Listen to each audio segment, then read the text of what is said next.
नमस्कार, आप मन देखत हव मीडिया 24 न्यूज में आपके साथ हवा प्रमोद मिश्रा। छत्तीसगढ़ के बीजापुर जिले के पत्रकार मुकेश चंद्राकर के हत्या कर दिए गई। हत्या के बाद 3 आरोपी के साथ मुख्य आरोपी ठेकेदार सुरेश चंद्राकर भी गिरफ्तार किए गए। यही बीच लगातार कार्रवाई सुरेश चंद्राकर के खिलाफ दिखाई दे बर मिलिस, जहां सबसे पहली सुरेश चंद्राकर के अतिक्रमण किए हुए जगह पर बुलडोजर चलाई गई। ओकर बाद जीएसटी विभाग के छापा भी सुरेश चंद्राकर के व्यवसायिक संस्थान मन में पड़िस। कार्रवाई यही नहीं रुकिस।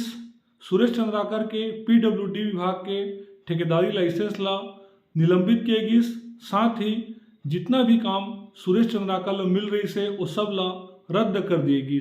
तो इसे बड़े बड़े कार्रवाई सुरेश चंद्राकर के खिलाफ एक से बढ़कर एक दिखाई देता हुआ। फिलहाल सुरेश चंद्राकर अपन 3 हत्या के आरोपी मन संग जेल के अंदर है।